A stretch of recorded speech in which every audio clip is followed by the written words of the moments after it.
이제 우리 함께 묵상 기도하시며 8월 둘째 주 예배를 하나님께 드리도록 하겠습니다. 하나님은 우리에게 은혜를 베푸사 복을 주시고 그의 얼굴빛을 우리에게 비추사 주의 도를 땅 위에 주의 구원을 모든 나라에게 알리소서. 하나님이여 민족들이 주를 찬송하게 하시며 모든 민족들이 주를 찬송하게 하소서. 온 백성은 기쁘고 즐겁게 노래할지니 주는 민족들을 공평히 심판하시며 땅 위의 나라들을 다스리실 것임이니이다. 참 좋으신 하나님 아버지, 은혜를 감사를 드립니다. 복된 주일 이처럼 다시 한번 은혜의 자리로, 예배의 자리로 저희들을 인도하여 주심을 감사를 드립니다. 하나님 홀로 영광 받으시고 저희들에게는 한량없는 하나님의 은혜로 채워지는 은혜를 더하여 주옵소서. 예수님의 이름으로 기원하옵나이다. 아멘.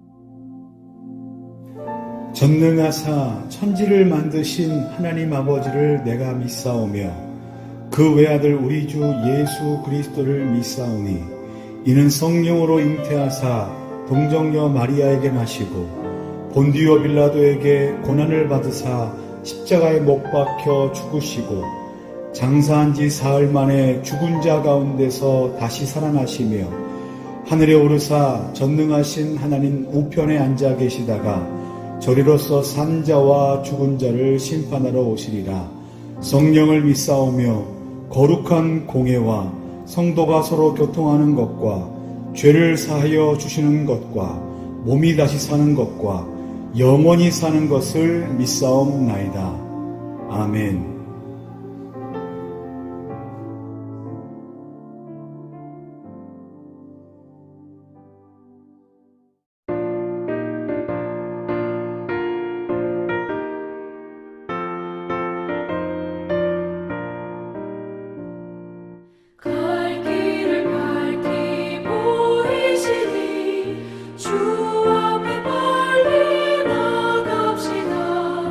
우리를 찾는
하나님 아버지, 복된 주일 이처럼 다시 한번 저희를 예배의 자리로 인도하셔서 우리 주님 기뻐하시는 믿음의 예배를 드릴 수 있도록 하심을 감사를 드립니다.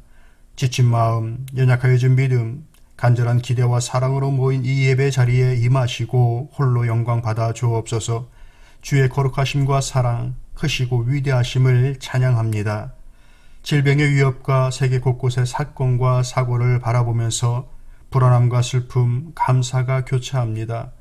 큰 풍랑과 긴 터널 속에서도 주님을 바라보며 갈 수 있는 믿음을 다하여 주시기를 기도합니다. 하나님 아버지, 저희들의 모든 불신앙과 죄됨을 회개합니다. 주의 백성들과 교회에 지혜를 주셔서 세상의 빛이요 소금의 사역을 잘 감당할 수 있도록 저희들에게 믿음을 더하시고 힘을 더하여 주옵소서. 예담교회를 통하여 하나님의 뜻이 이루어지기를 기도합니다. 주님께서 부르시고 세우신 그 모든 일들을 충성스럽게 잘 감당하는 일하는 교회가 되게 하여 주옵소서. 말씀에 지혜를 다하여 주시고 성령의 능력으로 가득 채워 주옵소서. 지역에 유익을 주며 세계 복음 전파에 그 열매를 맺는 교회가 되게 하여 주옵소서. 말씀을 전하는 자 듣는 자 모두가 다 한 마음과 한 뜻으로 주님을 기쁘시게 해드리며 서로 돌아보며 사랑으로 섬기기를 원합니다. 이처럼 주님 알아가며 주님 뜻 행하는 일에 날마다 자라나게 하여 주옵소서. 지친 심령들, 방하는 심령들 하나님 붙잡아 주시기를 기도합니다. 경제적인 어려움, 불안한 장래 때문에 심령이 약하여지고 믿음이 흔들립니다. 저들과 그 가정과 일터 위에 능하신 팔로 함께하여 주옵소서.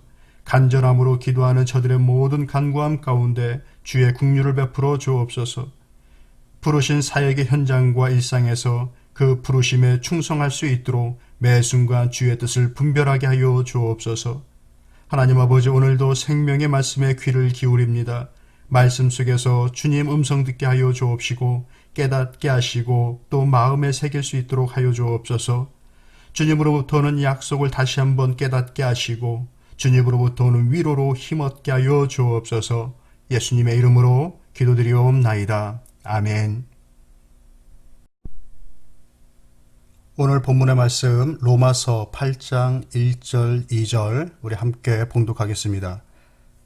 그러므로 이제 그리스도 예수 안에 있는 자에게는 결코 정죄함이 없나니 이는 그리스도 예수 안에 있는 생명의 성령의 법이 죄와 사망의 법에서 너를 해방하였음이라. 아멘. 본문의 말씀을 중심으로 그리고 8장 전체의 말씀을 중심으로 결코 정죄함이 없나니 라는 말씀의 제목으로 여러분과 함께 은혜를 나누도록 하겠습니다. 우리는 지난주 바울의 고백을 통해서 성도의 내면에서 벌어지는 갈등에 대해서 함께 말씀을 나누었습니다. 내 속, 곧 내 육신에 선한 것이 거하지 아니하는 줄을 아노니 원함은 내게 있으나 선을 행하는 것은 없노라. 내가 원하는 바 선은 하지 아니하고 도리어 원하지 아니하는 바 악은 행하는도다. 마음으로는 하나님의 법을 즐거워하며 그것을 행하기를 소원하지만 항상 제 유혹이 자신의 육신을 사로잡아 마음이 원하는 바를 못하게 한다는 이 바울의 고백이었습니다. 이것으로 인해 바울은 스스로를 정죄합니다. 내가 죄인 중에 괴수라라는 이런 그런 고백까지 하게 되어지죠.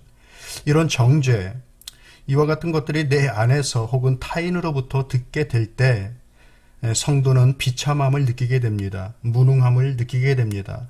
자책하고 또 자신의 신앙을 포기하게 되기도 합니다. 여러분, 송명이 그 작사가를 아십니까? 많은 시를 썼고 그 시가 복음성가로도 나오게 되어진 그 유명한 시인인데요.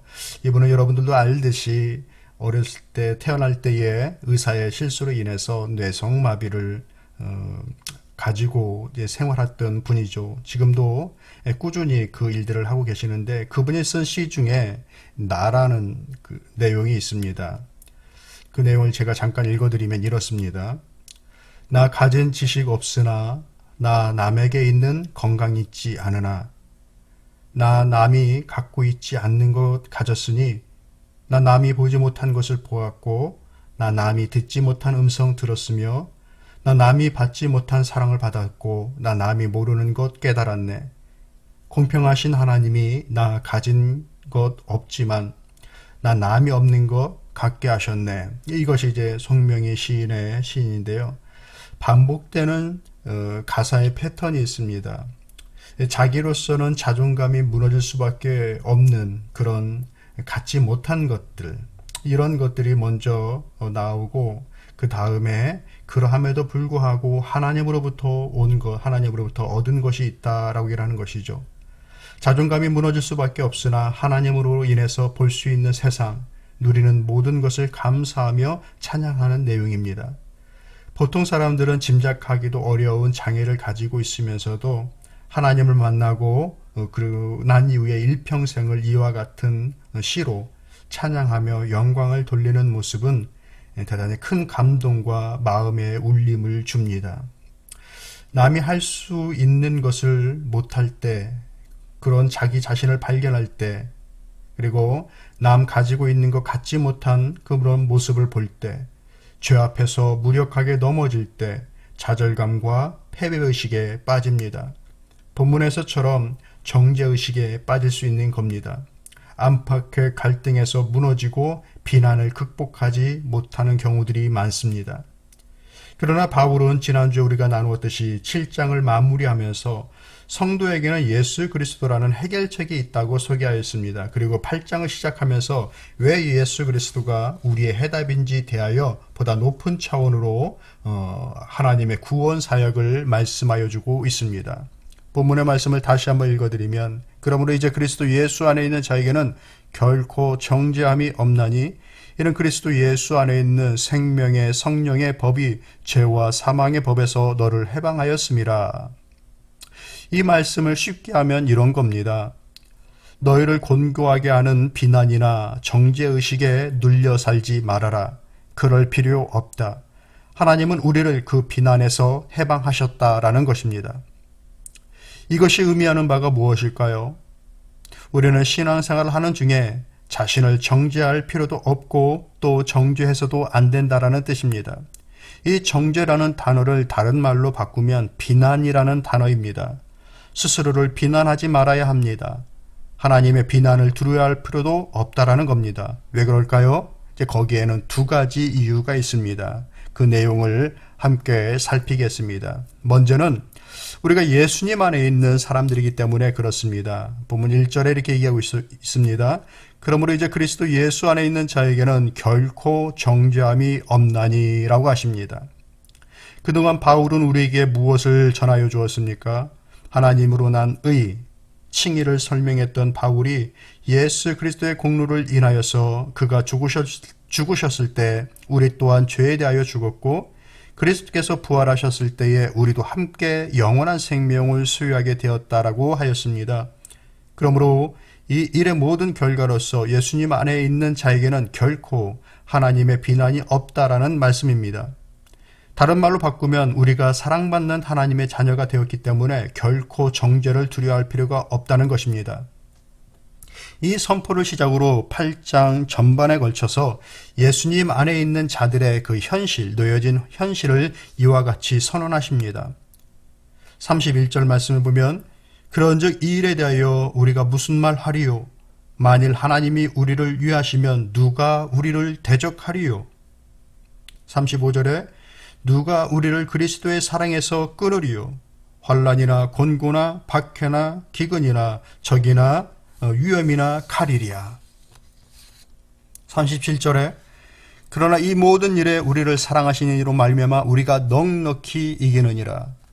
또 39절 높음이나 깊음이나 다른 어떤 피조물이라도 우리를 우리 주 그리스도 예수 안에 있는 하나님의 사랑에서 끊을 수 없으리라.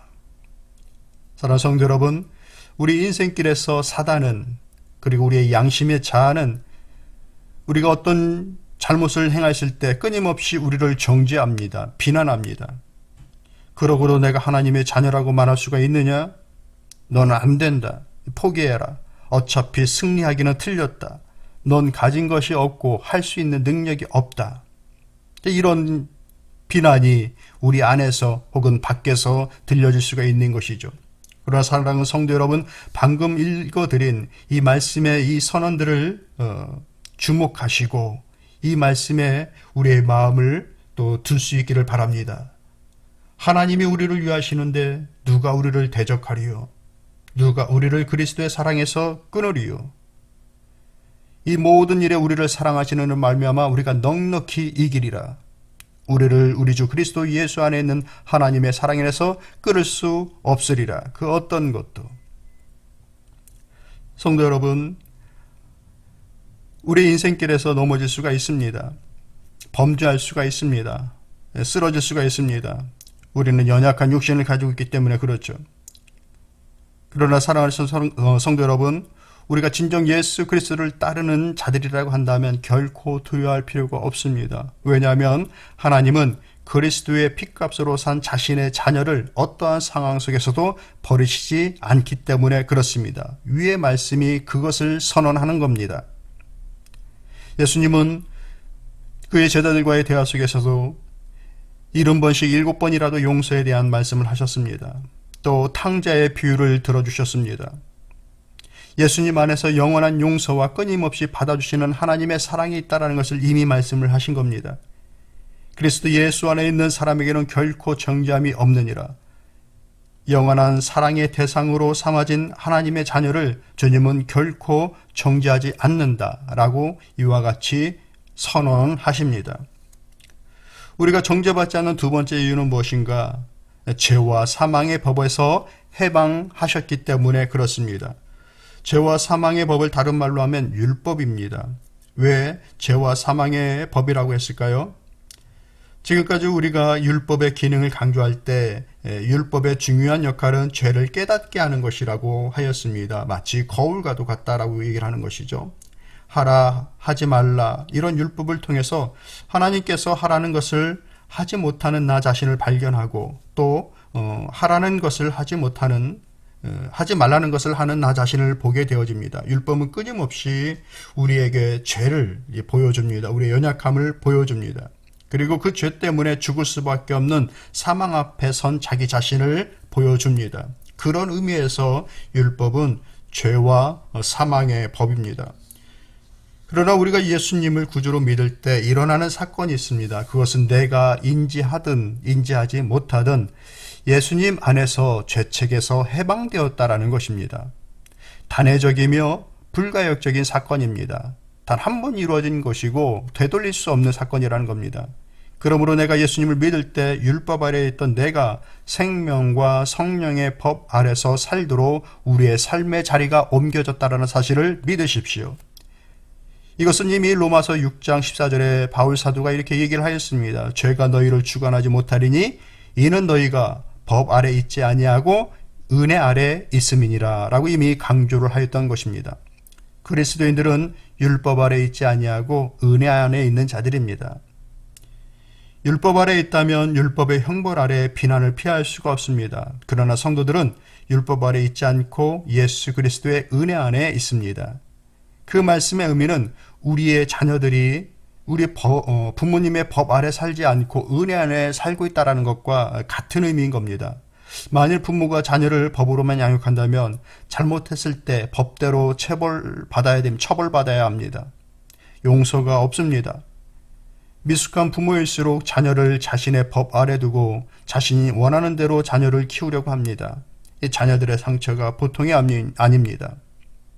그러나 부모도 시간을 따라서 성숙되어져 나가지죠. 부모가 성숙하여 가면서 법과 사랑이라는 이 두 바퀴의 균형을 잘 가지고 양육을 하여 갑니다. 물론 사랑과 은혜가 더욱 크기 때문에 끊임없이 그들이 성장할 때까지 용서하고 받아주는 것들이 이제 부모의 역할이 되어지는 것이죠. 율법은 고정된 자와 같고 엄밀한 추와 같습니다. 기준에 맞지 않으면 버림을 받습니다. 그러나 타락한 인생의 힘으로는 그 추를 만족시킬 수가 없는 것이 현실입니다.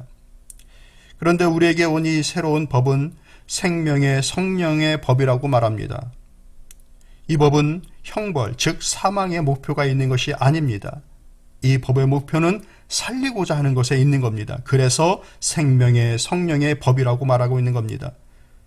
옛 습관으로 무너질 때, 내게 없는 것으로 좌절할 때, 비난받을 실수를 인하여 숨고 포기하고 싶을 때, 공고함으로 내가 좌절할 때 나를 사는 길로 인도하는 법이 성령의 법입니다. 생명의 성령의 법입니다. 일찍이 예수님께서 이 성령의 법이 행하실 일을 일러주셨습니다. 요한복음 14장 26절에서부터 27절까지의 말씀 보면 이렇습니다. 보혜사 곧 아버지께서 내 이름으로 보내실 성령, 그가 너희에게 모든 것을 가르치시고 내가 너희에게 말한 모든 것을 생각나게 하리라. 평안을 너희에게 끼치노니 곧 나의 평안을 너희에게 주노라. 내가 너희에게 주는 것은 세상이 주는 것과 같지 아니하니라. 너희는 마음에 근심하지도 말고 두려워하지도 말라.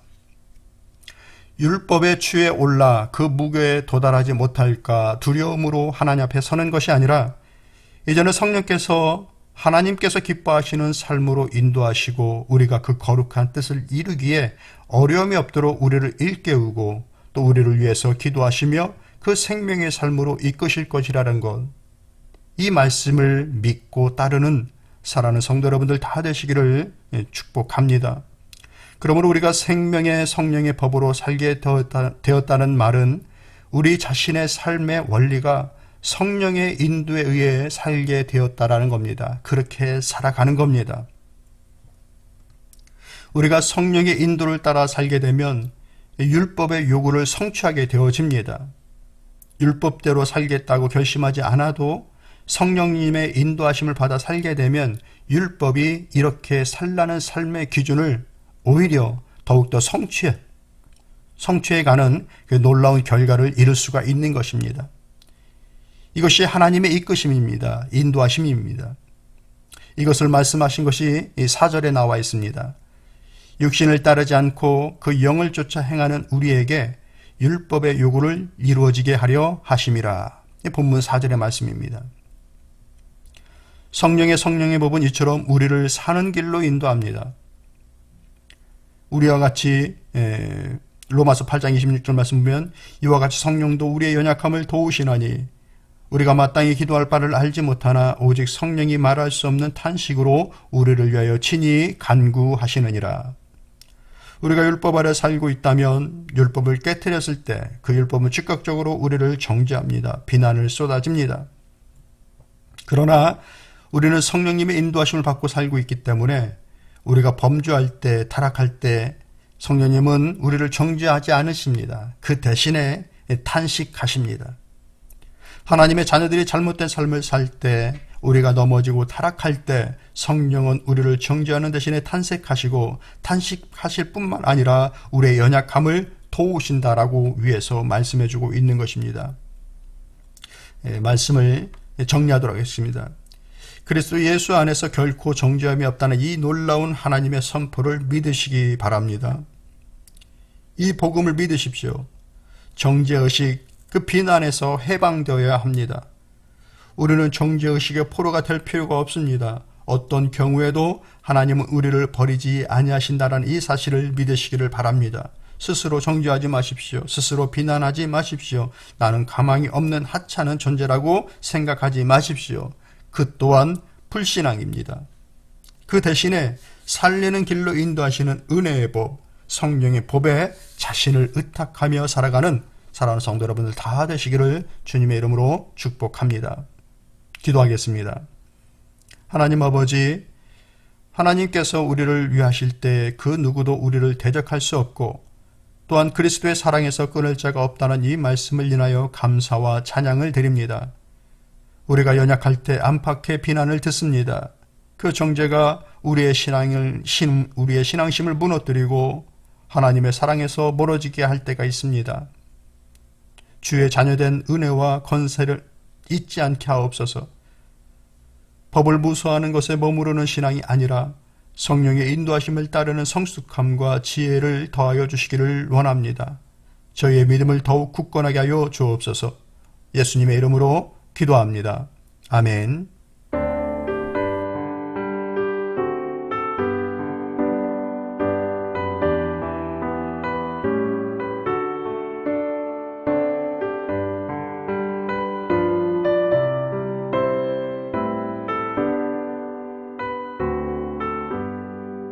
나의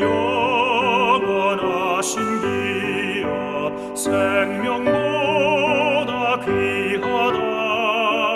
나의 갈 길 다가도록 나와 동행하소서. 주께로 가까이 주께로 가오니 나의 갈 길 다가도록 나와 동행하소서. 세상 복 위한 일함과 모든 병을 버리고 험한 길을 가는 동안 나와 동행하소서. 주께로 가까이 주께로 가오니 나의 갈 길 다가도록 나와 동행하소서.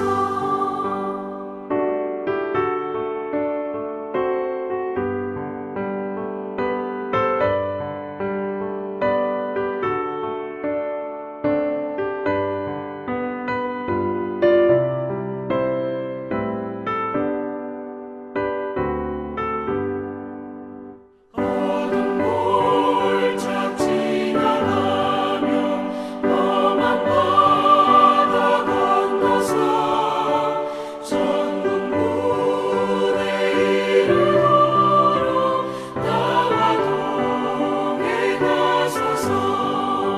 주께로 가까이 주께로 가오니 나의 갈 길 다가도록 나와 동행하소서.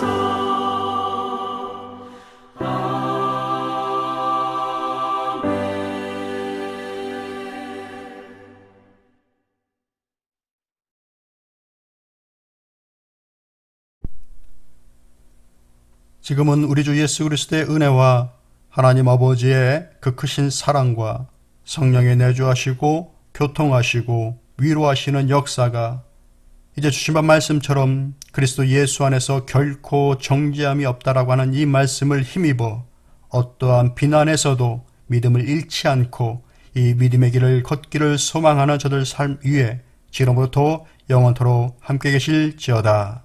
아멘.